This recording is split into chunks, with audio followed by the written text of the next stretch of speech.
ఇంకోటి మీరు గమనించారు. జగన్మోహన్ రెడ్డి గారు పేదలకు 50,000 పట్టాలు R5 జోన్ క్యాపిటల్ ఏదైతే ఇస్తే మరి వాళ్ళు ఈ రాష్ట్రంలో పౌరులు కాదని ఆయన అనుకుంటున్నాడేమో అర్థం కావట్లా. పేదలకు సంబంధించి నువ్వు చేయాల్సింది పోయి చేయకపోగా ఇచ్చిన ఇల్లు లేని పేదలకు అక్కడ ఇచ్చి అది అవసరం కూడా. ఒక నగరం డెవలప్ కావాలంటే అన్ని వర్గాల ప్రజలు ఉండాలా. నువ్వు చెప్పే 60,000 70,000 గజం కొని మిడిల్ క్లాస్ వాళ్ళు కూడా ఉండలేరు. ఇంకా పూర్ వీళ్ళు కానీ అఫోర్డబిలిటీ లేని వాళ్ళు కానీ ఎక్కడ ఉంటారు? అందుకోసము అవసరము, వాళ్ళ సర్వీసెస్ అవసరం సొసైటీకి. ఆ రకంగా చూసినా ఏదైతే అవసరమో ఒక అర్బన్ ఏరియా పెరగాలన్నా, ఒక నగరం పెరగాలన్నా వాళ్ళకి ఇచ్చిన వాటి నిర్దాక్షిణ్యంగా లాగడం, దాన్ని కూడా ఫైనల్ ముగించేశాడు. ఒకప్పుడు ఇది 10 ఏళ్ల క్రితం 20 ఏళ్ల క్రితం అయితే పెద్ద ఇదే అయిపోయేది, ఏమీ కావట్లా. ఎందుకంటే ఈయన దాన్ని దాటి ఇంకేదో ప్రచారానికి దిగుతాడు. వీటిని ప్రశ్నిస్తున్నామని ప్రతిరోజు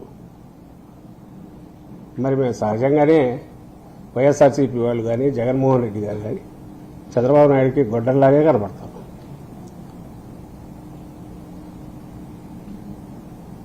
కత్తిలాగా కనపడతారు, ఇంకొక దానిలాగా కనపడతారు. తన పాలిట మేము విలన్. వైఎస్ఆర్ కాంగ్రెస్ పార్టీ అంటే ఈ దోచుకోవడానికి మేమేదో చేస్తుంటే మీరెందుకు వీటన్నిటిని బయట పెడతారు? మీరు ప్రజల్లోకి ఎందుకు తీసుకెళ్తారు? మీకేమన్నా కొంతన్నా ఆలోచన లేదా?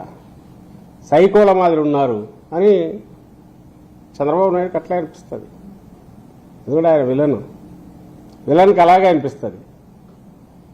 వీళ్ళు ఏదైతే మంచి చెప్తారో, ఏదైతే మంచి జరగాలని కోరుకుంటారో, మంచి కోసం నిలబడతా ఉంటారో వాళ్ళు విలన్లాగా కనపడతారు, వాళ్ళు సైకోల్లాగా కనపడతారు, గొడ్డల్లాగా కనపడతారు, కత్తిలాగే కనపడతారు. అందుకే రోజు అదే అంటున్నాను. దీనికి మేము రియాక్ట్ కావాలని అనుకుంటున్నాం. మేము దానిలాగా ఈ ఇష్యూస్ మీద అవుతాం.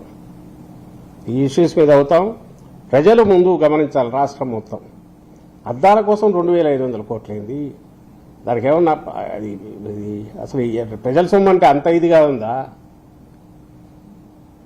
ఇంకా దీనికి ఎన్ని వేల కోట్ల అదనంగా అంటే అదే తెలియదు, కలుపుతా పోతానంటున్నాడు.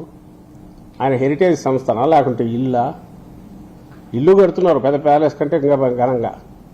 బట్ అది ఎవరు కడుతున్నారో అందరికీ తెలిసిందే. సహజంగా అక్కడ ఎవరు రానివ్వట్లే. అంత రెస్ట్రిక్టెడ్ ఏరియా ఎందుకు పెట్టారో అర్థం కావట్లే.